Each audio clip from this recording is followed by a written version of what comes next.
Welcome to AZ TechCast, sponsored by the Arizona Technology Council, with your hosts, Steve Zylstra and Karen Nowicki. AZ TechCast is dedicated to covering innovation and technology in Arizona and beyond.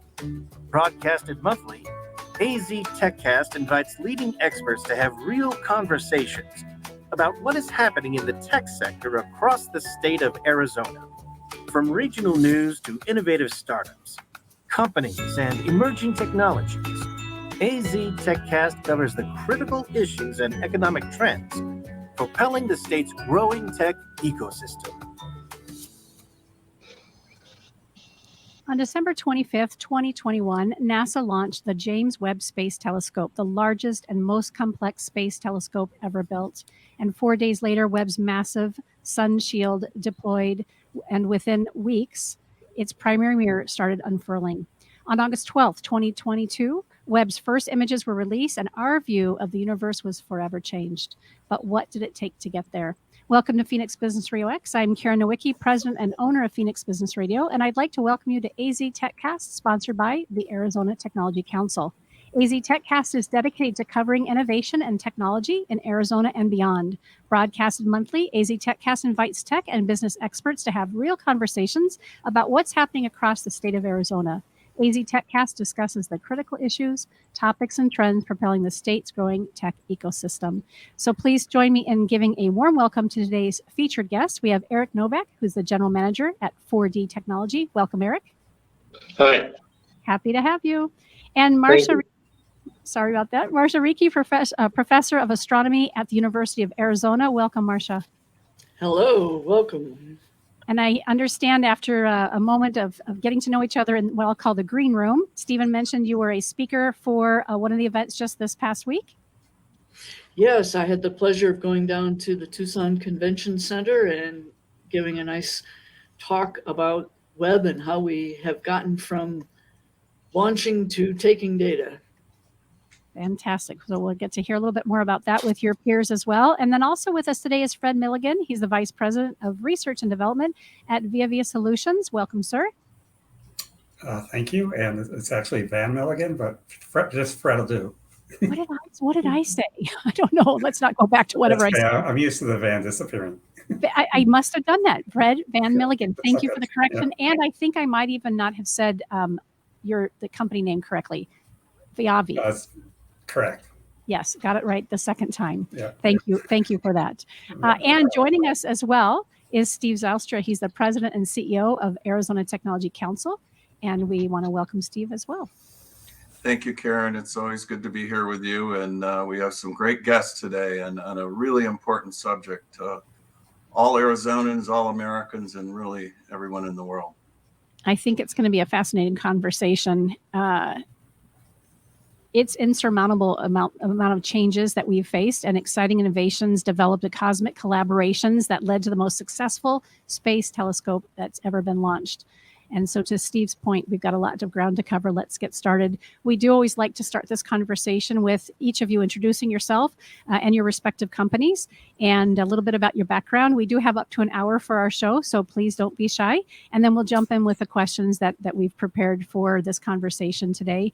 And here's what I didn't say when we were in the green room. I'm looking at a couple different places. I'm looking at the screen because each of you are up on the screen in our studio. And then from time to time, I look at my laptop in front of me because I've got some notes here as well. So just know that I'm still with you. I'm not off texting my children. And the other thing I'd like to suggest is we have so many great topics and questions that we want to make sure we get in here. I don't know that each of you need to speak or answer to each question. We'll just see how that evolves naturally. And Steve and I don't like to necessarily play the gatekeeper. We want you just to jump in. So we'll pose a question or topic. Sometimes we'll mention somebody by name if we specifically know this is something that you can speak to. But let's just have an awkward moment of silence for a second when the question has been posed, and then any one of you can jump in as if we're all out for a cup of coffee or meal together, and that's how we'd have a conversation anyway. Fair enough? Great. All right. Very good. So Steve, let's start with you if you don't mind. I typically go last, but let's give these folks a few moments to warm up. How about telling us about the Arizona Technology Council and your role and all the great things you guys are up to? Thank you, Karen. Again, it's great to be here, and we've got some spectacular guests today. The Arizona Tech Council is a statewide organization. We have offices in both Phoenix and Tucson. It's a member-based organization. We have over 700 member companies across the state in all types of technology-related disciplines. We actually have about 95 members in the optics and photonics space, by the way, which is very interesting. We do public policy advocacy at the state and federal level. We do over 100 events a year. We do a couple of podcasts like this. We have many publications, a magazine, newsletter, and we negotiate lower cost products and services, particularly for our smaller member companies. And a huge amount of events that are back again in person, fortunately. Yeah, and our biggest one of the year is coming up on November 8th, the Governor's Celebration of Innovation, a celebration of technological innovation statewide. So good. Daryl, our producer, and I will be there for the first time. We're very excited about, and we're new members of the Arizona Technology Council as well. Super excited about that. It's been a goal of mine for several years. All right, so let's have any one of you get started. Give us a little bit of background about yourself, the company you represent, and then we'll go all the way around until we have an opportunity to start asking some questions. I'm happy to start. I don't actually work for a company. I'm Marcia Ricci, and I'm a professor at the University of Arizona. But in terms of tech and space, I'm the principal investigator for the near infrared camera on the Webb telescope. But this is the third space project that I've participated in. And of course, the astronomy department is only one of several departments that participates in NASA space projects. My colleagues over in planetary sciences have done many, and we're starting to get people involved over in the climate research and Earth studies area as well. Thank you, Marcia. All right. Maybe I'll jump in. I'm Eric Novak. I'm the general manager of 4D Technology here in Tucson. We're down by the airport where a lot of the Tucson optics industry is concentrated. And my company has been around for just over 20 years now. And our specialty is in precision measurement of surfaces and optics in very difficult environments. So, for instance, on the James Webb, we tested the shape of each of the mirrors. We tested the overall alignment and quality of the other optics within the system. And we even had systems that were used with NASA's cryogenic chambers to test the scaffolding that holds the whole James Webb together as it cooled down to cryogenic temperatures to make sure that the actual shape deformations that happened matched the modeling so that they knew that once it launched into space, it would all perform correctly. And I've been in the test and measurement field pretty much my whole career. So for 30 years, testing everything from the roughness and defects on a turbine blade for a jet engine to artificial retinas to exciting scientific projects like the James Webb. So I'm Fred Van Milligan, and I'm a vice president of the AVI Solutions. Let me back up a second because this is a new company for Arizona. In fact, we just moved their headquarters there in the last couple months, and we're having our opening of our first facility 2 days after the event that Steve mentioned earlier. So on November 10th, we're opening up our facility there. Our background, we're nominally about practically a $1.3 billion company, primarily working in the optics area. The group I'm in is largely focused in Santa Rosa right now, but we are the group that's moving into Chandler soon and expect to expand and continue to expand there. We work primarily in optical components and very difficult surface treatments. In fact, several of what we did do for James Webb, most of what we did for James Webb was in Marcia's NearCam device. Marcia was nice enough to come up and give us a presentation years ago that I looked at actually like 10 years ago, whatever it was, 15 maybe, I looked at it recently, so I'll be able to compare everything she says today to what she predicted was going to happen 15 years ago when she gave us that presentation. But we're all very excited, actually, to get a facility going up in Arizona. And originally, I'm from University of Arizona Optical Sciences, as was Eric, where I had the pleasure of working with Angus MacLeod, who largely trained in one way or the other most of the part of the industry I'm in. I mentioned earlier the number of companies that the Tech Council has in the optics and photonics space. Can one of you define the study of optics and photonics, and how does that impact individuals in Arizona every day?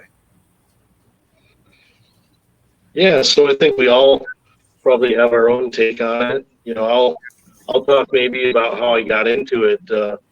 I started off at U of A and as a chemical engineering major, and after working in a chemistry lab, my first summer, I said, well, maybe that's not for me. And my roommate was looking into switching majors as well, and he said, hey, you know, Arizona has one of the world's best optics programs. And I said, you know, what is that? And he said, well, you know, working with holograms and fiber optics for communication, sensing systems for satellites and astronomy, lasers for communications and medical and defense, medical imaging. And I'm like, man, that's, you know, extremely high technology and really interesting, right? And you can almost do anything in optics. And so, you know, I was very attracted to it. I applied and got into the optics program at U of A, which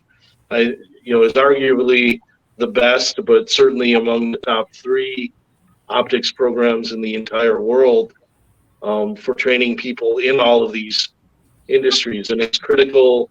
Arizona has a large semiconductor presence, and that's what Viavi is involved in, and astronomy, and your everyday life, right? What makes your cell phone camera good, or the headlights on your car work well?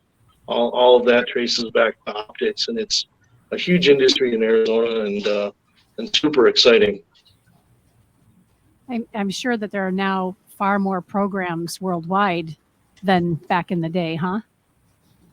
As far as the educational programs. Yeah, it's an expanding field. Even if you ever visit the optics college at the University of Arizona, the main building is a bit of a maze, because it's now, I think, going to get its 5th expansion phase.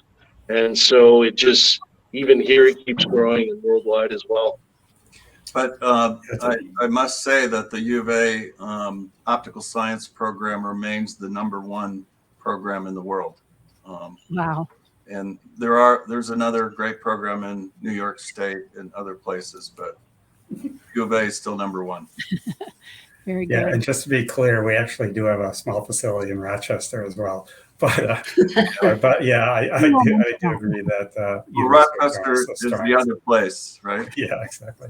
If I can add some stuff what Eric said, when you think about the importance of it, it's just, right now, I'd say when I started, it was just interesting. I thought it was a very challenging field, very exciting, and you can see places that would go. Most of those places, it's gone and surpassed anything I would have thought of at that point in my career. So these days, I mean, if you look at what you actually just carry in your cell phone, how much of that is based on optical systems, the cameras, the sensors in it, it's just amazing. So we're going to be talking about really big science today with Marcia, because that's what Marcia does for us. And those are really thrilling to work on. But there's lots of little things. Our company puts things on currency for anti-counterfeiting, so it's in your wallet. They're in cell phones. Cars are starting to get closer and closer. Self-driving based on optics. So, as far as the use cases, there's just a plethora. But on the financial side for the state, yeah, University of Arizona, it really is a, basically a globe-wide presence. And the buildup of semiconductor in the Phoenix area, that's really going to get into the integrated circuits and things that are starting to happen. It's really where optics in the semiconductor industry is starting to mesh. And I think between ASU, U of A, and the various technology companies in Arizona, it's just well set to be a hub for what's going to be going on in the next decades. Marcia, anything to add to that? I was just sitting here thinking about the fact that I, not too long ago, read an article about what somebody thought was the best invention in the last couple of years for consumers. And the author of the article said, backup cameras for cars, that's just the best thing I've ever had. And again, that's an optics item, and it just shows that optics affects our lives in so many different ways. Yeah. And by the way, I should mention that the Arizona Technology Council, along with our Optics Valley Committee, does a international event in January called Arizona Photonics Days, and so that'll be coming up again in January. Eric already told us a little bit about how he got into the field. Marcia and Fred, can you speak to that? Well, I started out as a kid reading a lot of science fiction, and so I got interested in astronomy.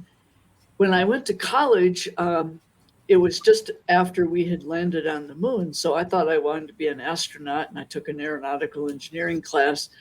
But at the same time, I took a class in astronomy and cosmology from a very dynamic professor, and I just lost it. I had to become an astronomer, and I came to the University of Arizona right after I got my PhD, because this is one of the best places in the world to do astronomy from the ground. And that, of course, led us to being able to compete successfully for space astronomy programs. Fred, anything you want to add about your own? Sure. I'm not sure I can. I don't think I had the foresight that maybe Marcia had and what she was doing. I'll be honest, I was midsummer after I graduated high school, and I decided to go to college. So I was a little late to go, really pick colleges. But when I did my undergraduate work in Illinois, a similar story. I had a professor that asked me to help in his lab. He was studying vibrational patterns in musical instruments using holography.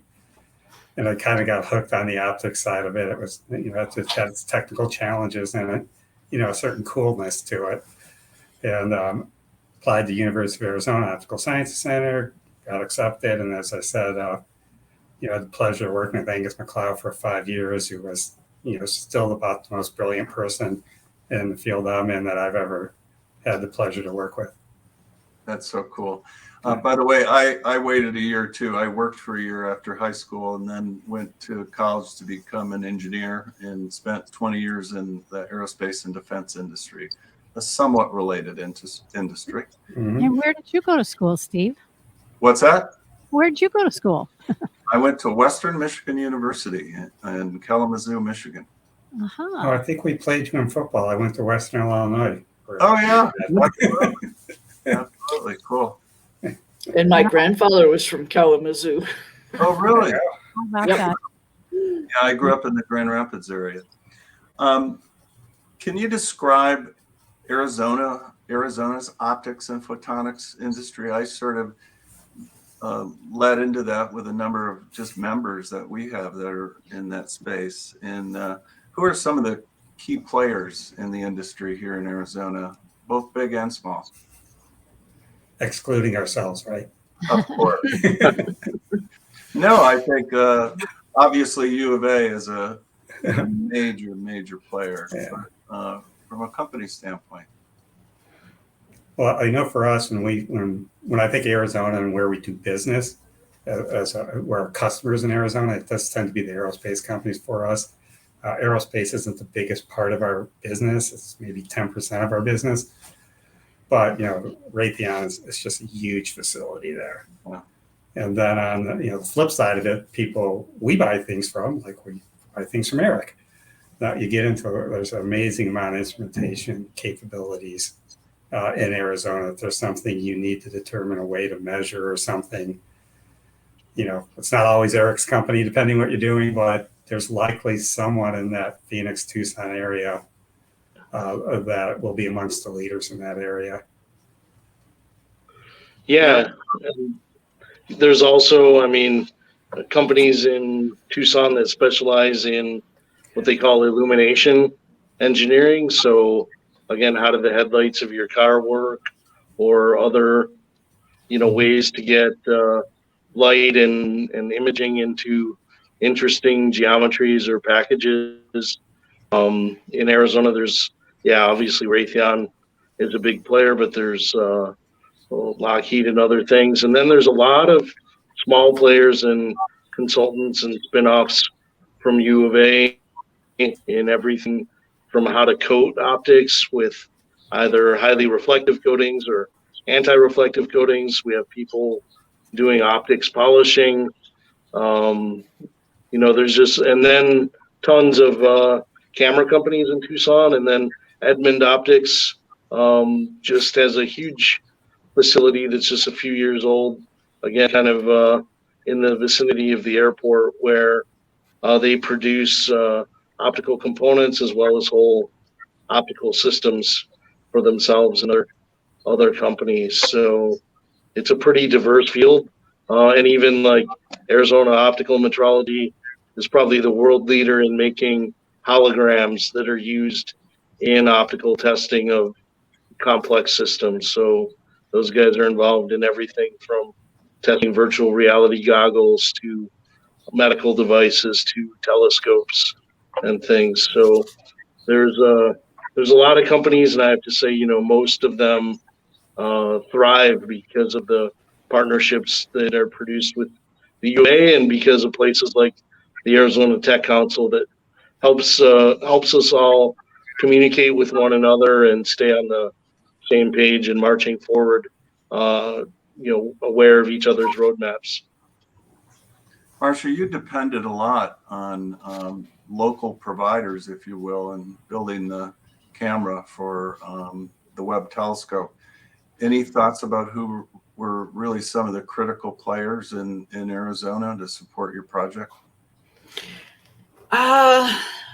Actually, Fred's company in its Santa Rosa branch was an absolutely key player, because we needed the NIRCam design. Each optical train has a total of 6 lenses, and if the coatings aren't good, the throughput would have been terrible, and his company really came through.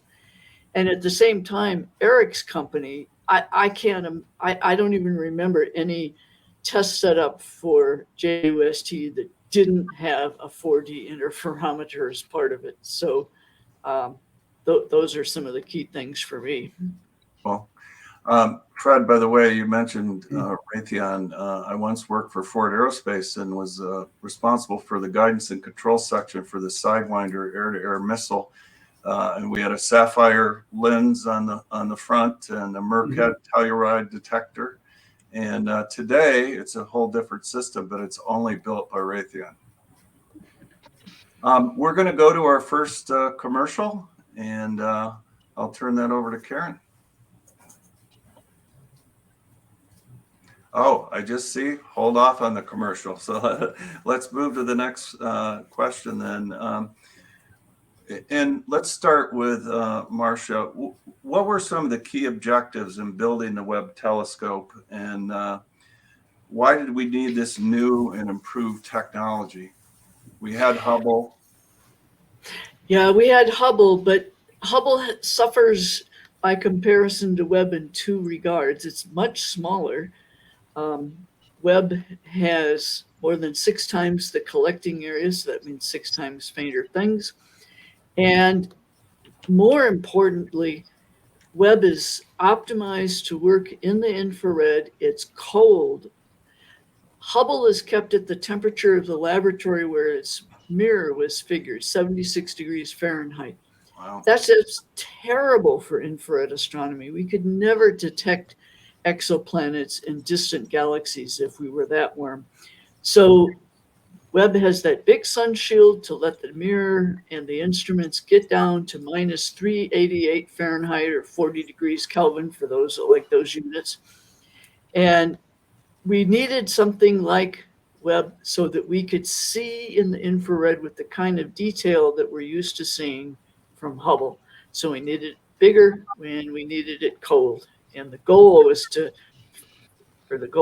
find the first galaxies and to learn a lot about the atmospheres of exoplanets, and then all kinds of many projects that astronomers are thinking up and competing to do.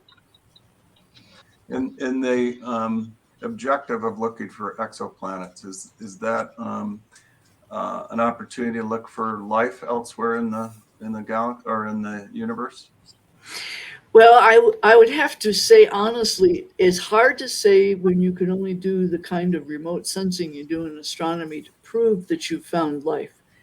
But we certainly will be able to say whether or not we found an exoplanet that's a lot like Earth, has Earth-like temperatures, Earth-like atmospheric composition. Doesn't prove that there's life, but it gives you some hope that life could exist somewhere. Very cool. Fred or Eric, any comments you want to make about that question? I don't know if it's a comment, but I'd like to add, and one of the things I always find fascinating about these big astronomical projects, which we usually get involved with in some level, is the technology is so state of the art. And at some level, if you think about what it's really doing when it gets up in space, it's actually looking back in history. And I always find that so interesting. You advance your technology so you can look back in history, because, as fast as light is, as far as they're looking, whatever they're seeing happened a long time ago. And which is, clearly one of the missions to go as far back in history as they can to see, what caused what. But I just always find that amazing. And, challenges we had, and, Marcia, thank you. I did let Warren Hendricks, by the way, I have to mention Warren Hendricks was our lead engineer on this. Typically projects like this get a lead engineer and they live with it. It was about a 2-year project on our end. I did let him know your compliments on the transmission levels that made his day today. But I was going to say, the materials to do these things are very unique. I mean, when you start working at 40 degrees K and you worry about color correction of things in your images, they're pretty esoteric materials. So there are a lot of challenges making, we can casually say we made enhanced reflection coating and think, no big deal, everyone can do that. But when you look at the materials required, the performances that Marcia needed for her device to give her the information she needed, I mean, it really was about a 2-year project from beginning to end, and lots of challenges along the way. But obviously, the challenges were met even better than I think we'd hoped. Yeah, and one last question, then we'll go to commercial. Marcia, to Fred's point, how far back in time can we now see? Well, Hubble got us back within 400 million years of the Big Bang. And the preliminary data that just came in from my NIRSPEC colleagues implies that we've gotten to at least as close as 100 million years, and there's some chance we're going to get even closer still. So out of the 13.8 billion years that's the age of the universe, we don't have very many hundreds of millions left to go. That's just astonishing. Karen, back to you. Yes, we are ready for a little commercial break, and I apologize. We're having some unusual technology challenges today, so I appreciate Steve facilitating as expertly as he has as we begin to make some sense out of what's happening. We just keep rolling, right?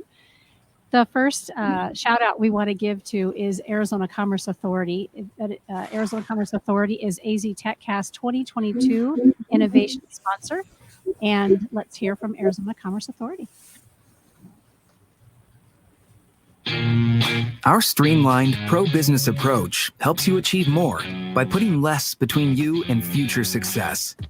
Less red tape, lower taxes, less distance separating you from the tech leaders of tomorrow. This innovative ecosystem will supply your business with tools and resources to compete in the 21st century and beyond. But your future is more than just business success. In Arizona, the lifestyle you want is at your fingertips.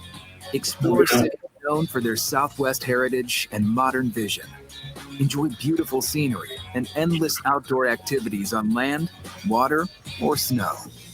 And if you're looking for a little friendly competition, we've got plenty of teams to choose from. With constant sunshine, vibrant culture, and natural wonder, Arizona provides a style of living that's entirely unique. People from all over the world call our state home. From student leaders who fill the classrooms of our top-ranked universities, to a skilled and abundant workforce that's ready for what's next, to the neighbors, friends, and peers we interact with daily, Arizonans are united by a pioneering spirit that moves us forward. So as you look to the future, know that it's filled with the perfect balance of innovation and high-quality living that makes life better here.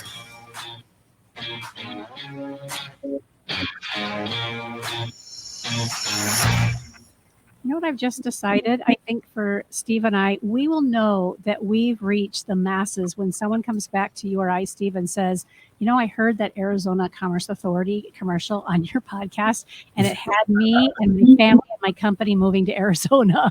I love hearing that commercial every time because it really does speak volumes to Arizona, the quality of living, and of course, the incredible companies that Steve and his team make sure come here each year.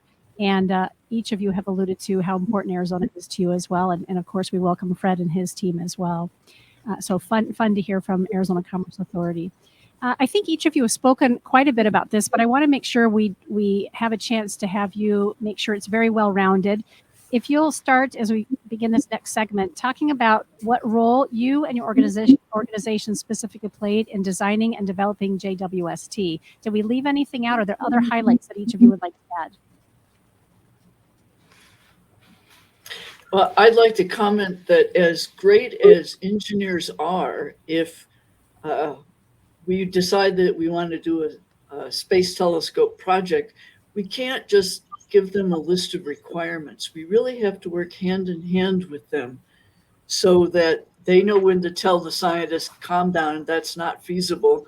On the other hand, when they come back with the design and there's something that's not quite like how we want it, we can get it squared away, and we can end up with a great project if we work together as a team. And my team here at the university that worked with both some detector people in Camarillo, California, and some engineers at Lockheed Martin in Palo Alto, as well as some engineers here in Tucson.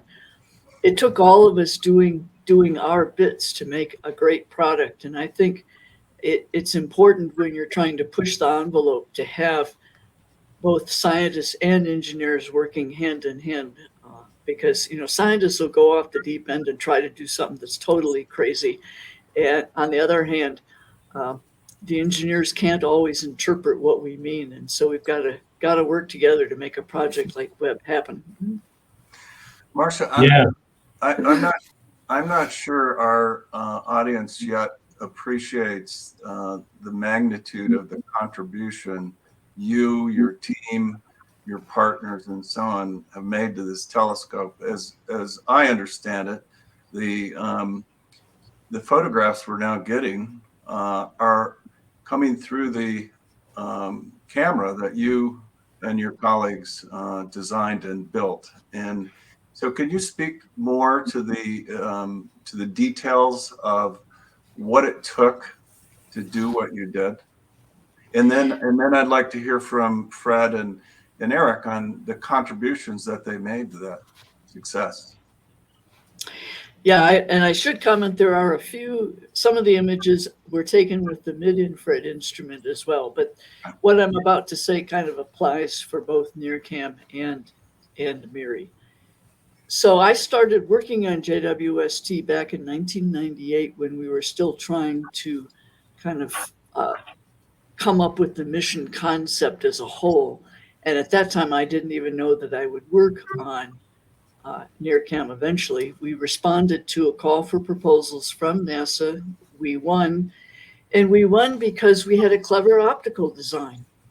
And the idea was that we would use a beam splitter to separate long and short wavelengths so that we could optimize our detector use to sample the PSFs correctly and so on. And that had many good consequences. And by use of lenses instead of mirrors, which tended to be a more traditional way to do a camera like NIRCam, we were able to save enough room in the instrument package that we could have 4 instruments and not just 3. And so once we had the design concept fully fleshed out, the engineers went and did the detailed design work. Then they started doing the fabricating, and occasionally in the fabricating, we had to make some choices when something didn't go quite the way we wanted. And then once NearCam got assembled, my team in particular spent a lot of time helping test NearCam by itself. Then when it got bolted into the instrument package with the other 3 instruments, then when it got bolted onto the back of the telescope, and then when the whole thing got tested in Houston at Johnson Space Flight Center. So, and then after launch, we spent another 6 months helping test it and check it out after launch. So we've traveled a long way to get to where we are now with getting our science data.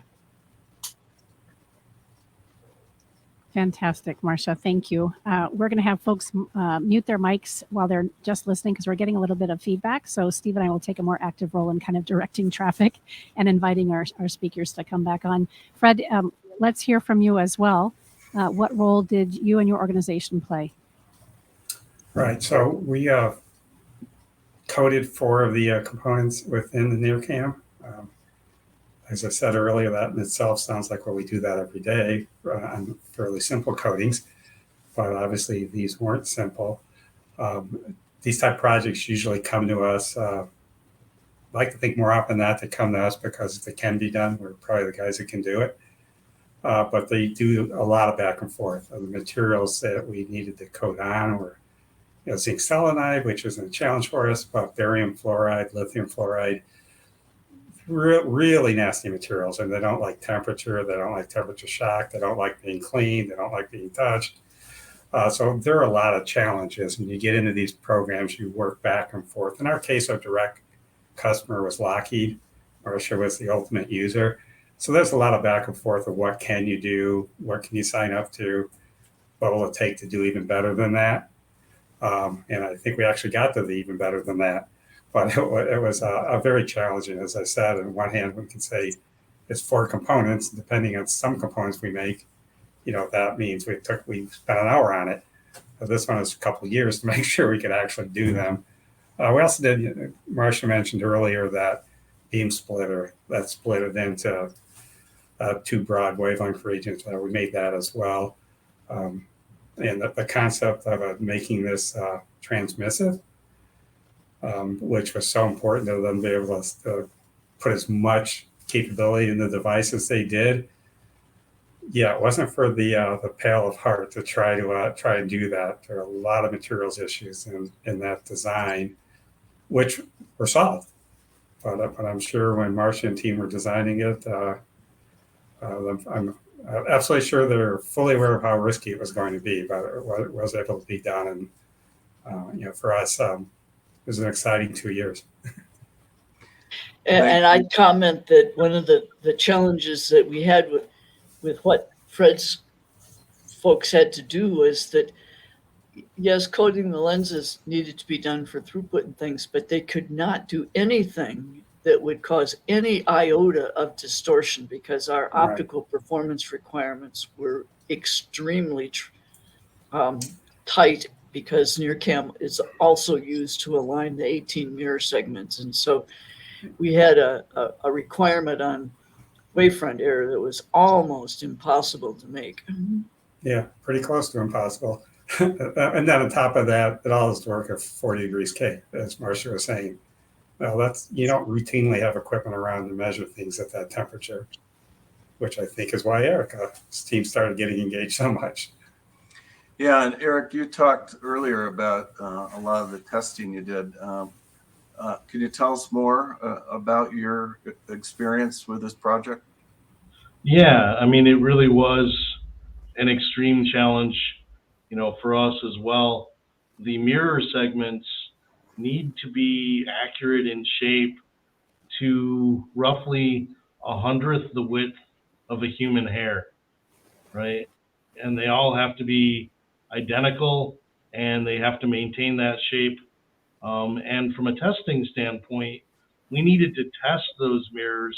So your test equipment has to be even better in terms of resolution. But we're testing those mirrors when they're perhaps 50 or 100 or 200 feet away from the instrument that's doing the testing.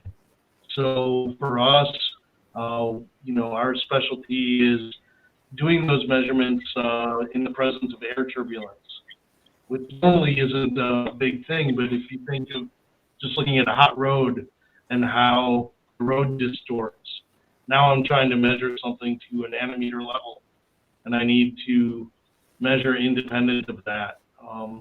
And then again, measuring into cryogenic chambers as things cool down. So on the shape front, it was extremely difficult. And then on the roughness front, you're talking about measuring the roughness of these two, roughly the roughness of the width of 10 atoms. So fractions of a nanometer of roughness, because if the surface is too rough, the light scatters or bounces around too much, and you lose signal noise and you lose capability.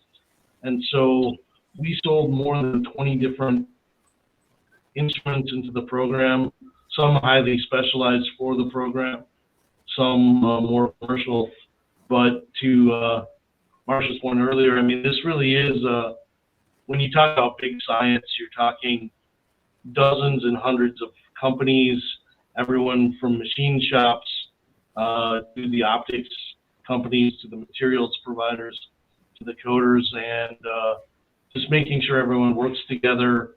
The data you present is in common enough language that everyone can understand it and use it to improve their processes. So there's a lot of, just logistical challenges, which we didn't fortunately have to manage, but, NASA did. But then even just the intercompany workings were really pretty astounding, making sure everyone was on the same page, and when everything went together, it went together smoothly, which obviously is the case, because even with the micrometeorite strike, the system is still performing much better than anyone ever hoped it would.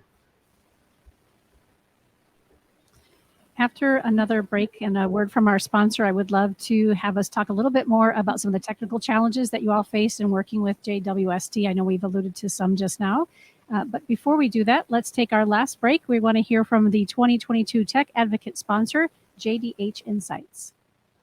Thank you, JDH Insights, for being our 2022 Tech Advocate sponsor. A leader in coaching and executive development, JDH Insights is committed to helping organizations cultivate and leverage their most important and complex asset, their humans. Visit jdhinsights.com to enhance leadership and improve team dynamics to take your business to the next level. Tech challenges. We've alluded to some of them. What were some of the other things? What's the behind the scenes that we might not know about that you'd be willing to share? So I'll share a couple. There's always like 90 things you have to solve to get to the one big problem you're actually trying to solve. For us, as I said, the materials that were required to meet the performances in the final system, they were just very difficult to deal with. I think we went through 3 different approaches as to how to put a pad between the lens and our tooling before we put it in our vacuum chambers, which is how we do our work. Obviously, we knew the type of things we cared about. First 2 literally started to rip material out of the wasn't a final lens at that point. Of course, we were using something else to test with. But it was ripping the material apart that would have been in the lens. So a simple thing like, how do I put something pliable and smooth that will still allow us to hold this without scratching it? First 2 tries actually literally tore material out of the lens material. So there's just hundreds of those things you worry about that when you get into. If someone hands us a piece of glass, we know a billion ways to deal with it. Someone hands us lithium fluoride, I have to find something that can do this without impacting the lithium fluoride. And truthfully, and Marcia, I'm sure remembers even more than I do, that it took us several tries to find out how do I even get that part into our process chambers to be able to do what we need to do. Marcia, how about you next? And then we'll hear from Eric as well. One of the things that happened late in the assembly of NIRCam was that Lockheed Martin discovered that they had not they had not laid out exactly correctly the little interface plates that went, the NIRCam optical bench is made out of beryllium, so you can't go back and re-drill holes. And we had to mount a lot of optics onto this bench through some interface plates. And they discovered that there was a mismatch and they needed some small machined parts to help be able to sort of have a little bit of slop in moving these plates around and then tighten them down. And you needed these sort of unique almost, they're not really washers, but little, I forget the name of them, but little sleeves that went around some bolts. And those sleeves had to be made out of some exotic materials again. And lo and behold, the university machine shop here can machine a huge variety of different kinds of metals, not beryllium, but almost anything else. And so late in the game, we rescued part of Lockheed's final assembly by getting the machine shop to make these bushings very quickly. And they did a fantastic job, and we didn't lose any schedule over this. And what was really the final kicker was they were cheaper than the outside company Lockheed would have hired. But anyway, it was one of those stressful things where we needed something in a hurry, and the university came through. So good. Eric. Yeah, so for us, I mean, it was really verifying the accuracy of the measurements and making sure that everything was, if we measured it and presented a result, it was believable and something people could act on. If you remember when the Hubble first went up, it had an optics problem, and that was because the test setup used for the Hubble optics was incorrect. And that led to, a whole rescue mission for that, which would not have been even possible here. And then the other was kind of letting people know, once we had our measurement map, helping them work out the coordinates so they could use it to better correct and better fix things, right? So working with them on fiducials so that our measurements would have known marks in them, and then they could reload it on a polisher and polish based on that coordinate system to really, make things better and better. So, it was just a challenge, working with everyone, always making sure everyone's on the same page and verifying everything, 3 or 4 times, knowing that you only really have one shot to get it right.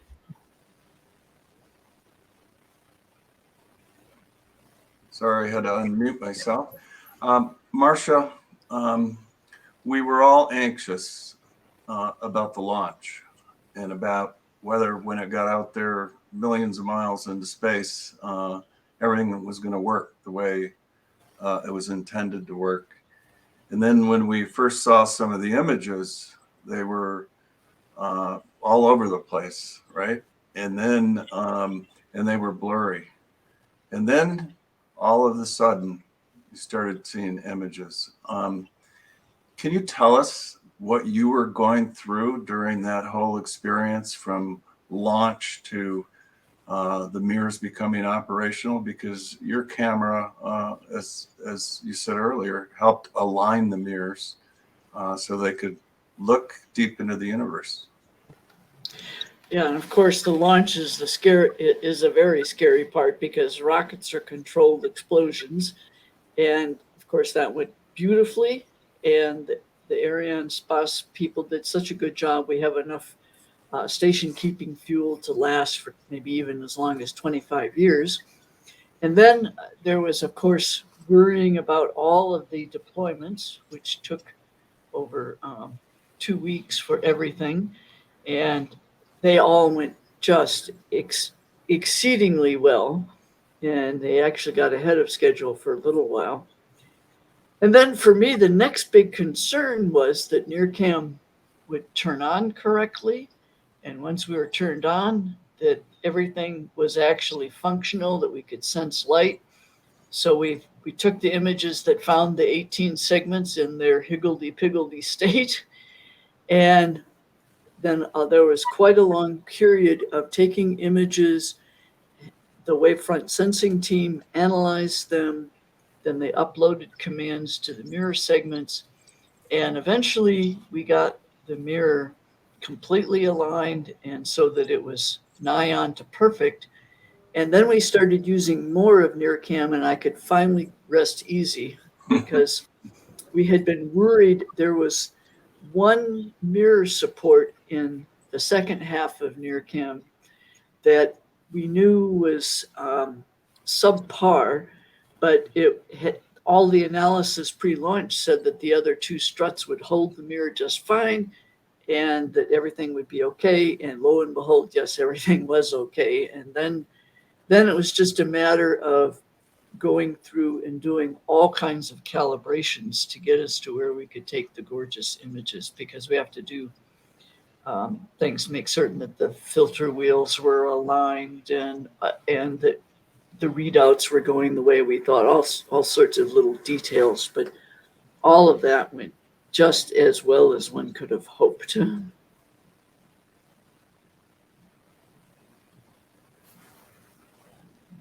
Let's talk a little bit about what's next to come for the telescope. Who wants to take a stab at that for us first? So one of the things I'd like to ask first, though, is what have been the greatest accomplishments so far, and what has blown your mind as a result of what you've seen and experienced? Well, of course, it's very, very early days, and there's been lots of beautiful imagery, but the scientific impact of those images is just beginning to be realized. And I think one of the exciting things is that we're already seeing that our ability to study the atmospheres of exoplanets is quite powerful. We found greenhouse gas on another planet.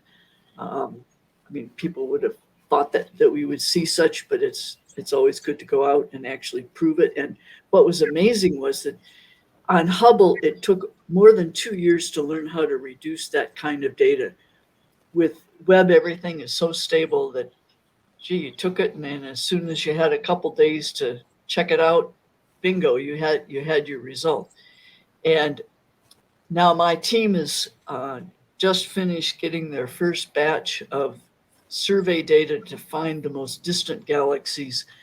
And I'm sort of under a team embargo, so I can't show some of the pretty stuff, but we are going to succeed in our goal of finding some of the earliest galaxies. I've just seen some absolutely stunning data, and I can't wait until we have it written up and can share it with the whole world.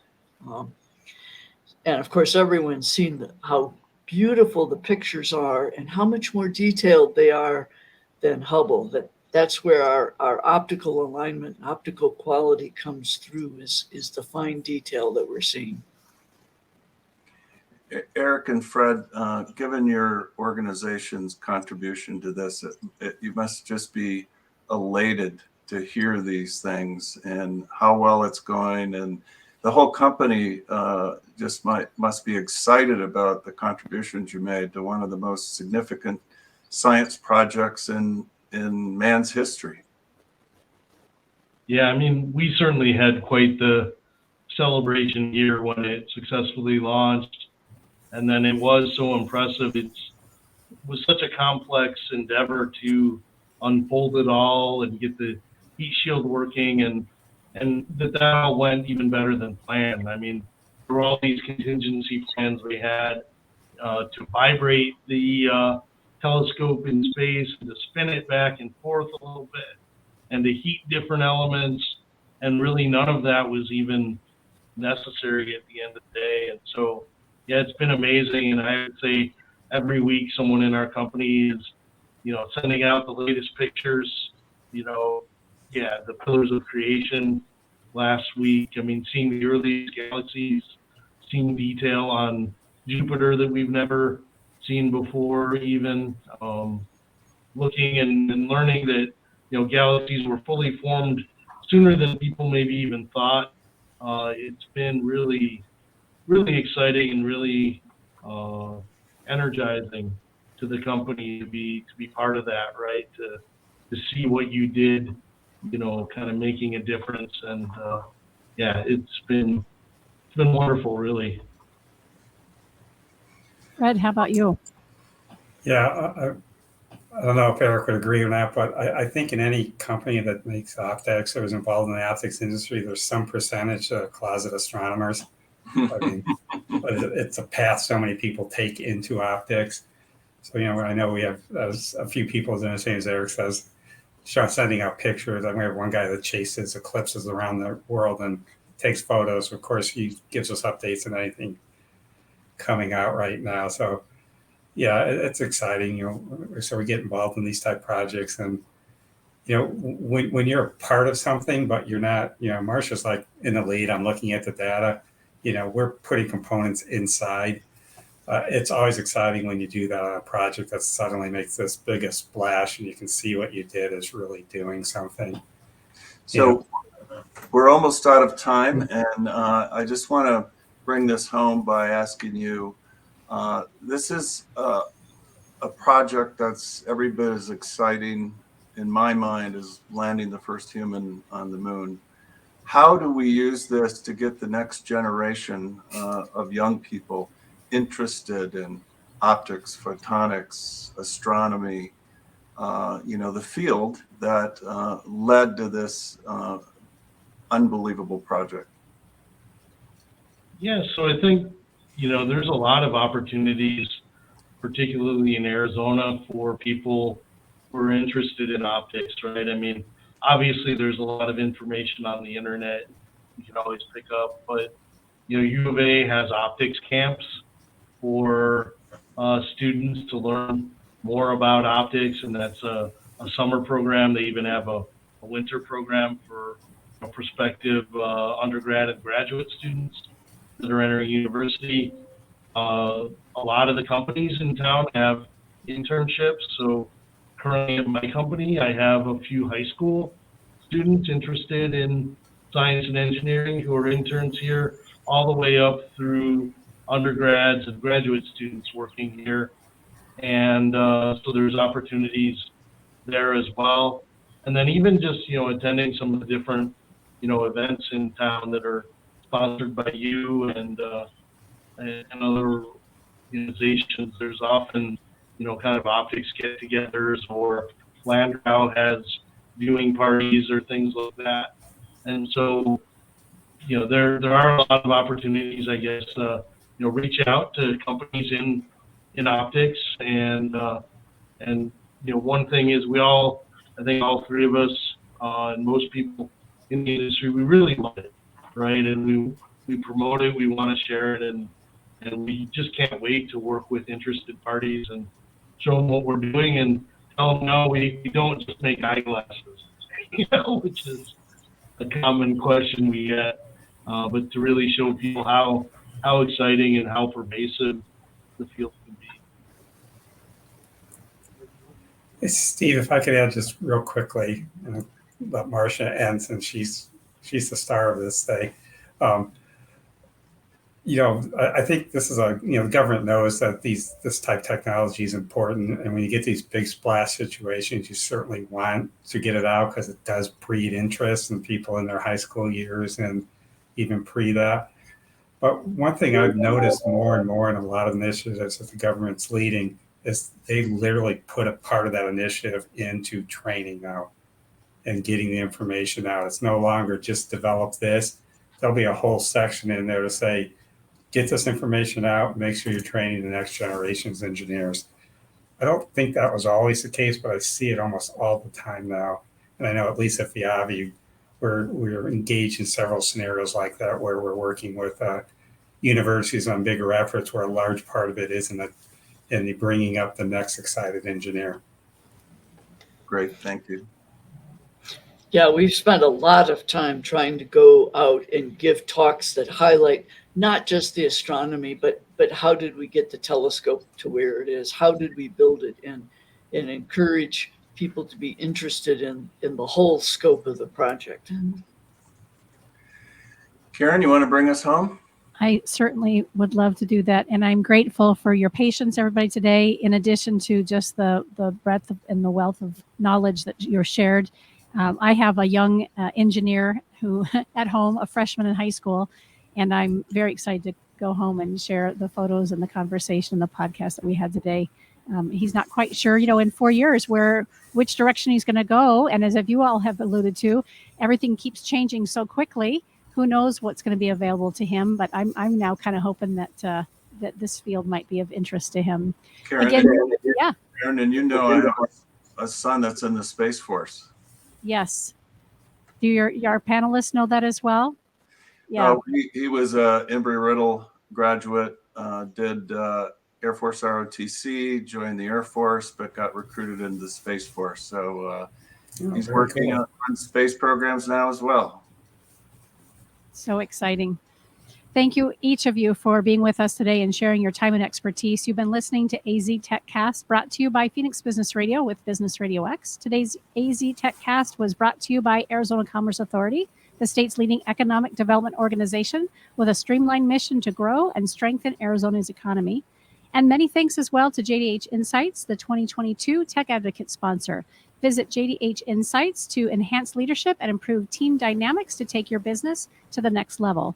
If you're interested in being a podcast participant or sponsor for the Council's AZ TechCast, please contact marketing at aztechcouncil.org to learn more about opportunities to further position you as a tech expert, influencer, and innovator. Until next time, we'll see you again. Thanks for listening to AZ TechCast.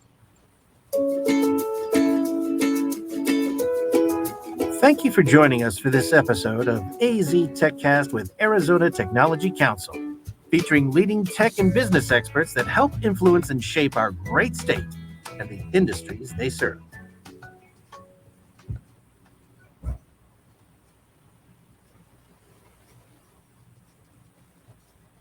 Well, thank you guys.